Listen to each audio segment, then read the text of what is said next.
Hello, kitties, and welcome back to Grandpa's Tales of Terror. I wanted to comment that I hope the gentleman who wrote A Tale of Two Dates was able to find love eventually. I hope dates like that never happen to you. It sends shivers down my back just thinking about it. Moving on, the next tale is whacked. No pun intended. It's entitled The Pinata Man. Now close your eyes and let your imagination carry you into a world of fear and horror.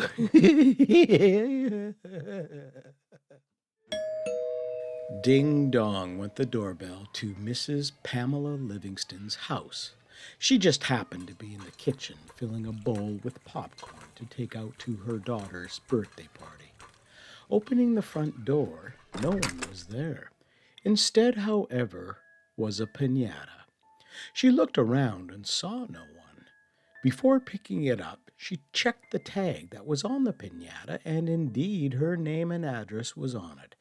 Bringing it in the house, she placed it on the kitchen table and finished filling the bowl with popcorn. With the bowl in one hand and the piñata in the other, she took them outside. Lucy, her neighbor, asked where she got the piñata. Pamela replied back that it was left on the front step. She added that there must have been a mistake and a duplication was sent, since one piñata had been delivered already for the party. Peter, Pamela's boyfriend, was filling an aluminum pan with hot dogs fresh off the barbecue. He saw his Pamela carrying the piñata, and after dealing with the hot dogs, he walked over to her and asked where she got it from. She repeated her story about it being a duplication. He asked if she would like the newer piñata hung up since the other one was lying in a broken heap on the ground, just having been whacked open and spilling its candy treasure and toys on the grass. An announcement was made that another piñata was ready, and a cheer rang out from the children at the party. Since the birthday girl already had gone first, someone else was chosen to take the first swing. 10 swings later, one could see the piñata starting to crack. Bobby was next. Picking up the stick, she took her stance, just like she did at baseball, and swung with all her might. The piñata was hit with such force that it was enough to break it open. Candies, toys fell to the grass. All the children were laughing as they picked up everything that was in the piñata. One little boy picked up what looked like a Halloween gummy finger. Putting it in his mouth, he took a bite but then spit it out right away. It did not taste very good. Picking it up, he brought it to his mother. Handing the finger to her, his mother took it and examined it. She then screamed. The finger was real. Detective Louis McGaffey, with latex gloves on, was examining the contents of the piñata that was on the ground. Eventually, more body parts were found mixed in with the contents. 10 fingers, 10 toes, and 2 ears were collected. Photographs were taken, evidence markers used, crime scene tape put up. Eventually, McAfee made his way to Pamela Livingston and her boyfriend to ask them some questions. Mrs. Livingston, you had mentioned that the piñata was left on your doorstep. Yes. The doorbell rang, and when I answered, no one was there except the piñata on the step. You also mentioned that you thought it was an error and your order for the piñata was duplicated. Yes, that is correct. And Peter, you handled the piñata also. I found it out for the kids. All right, well, that's it for now. If we have any further questions, we'll contact you. The detective handed her 2 business cards.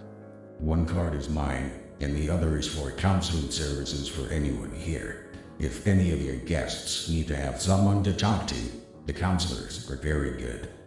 Detective McAfee went back to his car and sat thinking, what kind of a nut job would do something like this? Until the fingers, toes, and ears were identified as to who they belonged to, nothing else could be done. He decided to go to the store where Mrs. Livingston purchased the piñata and talk to the staff. After leaving the store, which really didn't amount to much in terms of information, his cell phone rang. Hello, McAfee. Yes, Detective. It's Bertrand from the medical examiner's office. We got the results of who the fingers belong to. That didn't take very long. Well, the person was in the system for a DUI a few years ago. The fingers belong to, actually all the body parts belong to a Michael Livingston. The detective's ears perked up. We determined that he was alive when the parts were cut off. The ears were cut off first, then the toes, then the fingers. Jesus. Could he still be alive? That we don't know. He won't die from having these being cut off, but there would be a really good chance of infection if nothing was treated. Once infection sets in, it would be a terrible way to go. Thanks, Bernie. After hanging up, Detective McAfee then radioed his dispatch to get an address for Michael. When the address was sent to McAfee's phone, he looked at it and realized it was the same address as Pamela Livingston. The detective started his car and drove to Pamela Livingston's house. Pamela was in shock. Peter was doing his best to comfort her. After a few minutes, the detective started asking some questions. I understand that this is very difficult for you, but I do need to ask some questions. Pamela blew her nose with a tissue and nodded. When was the last time you saw your ex-husband? Last week, we had a custody hearing for our daughter. He was trying to obtain full custody for whatever reason. The hearing for him did not go well.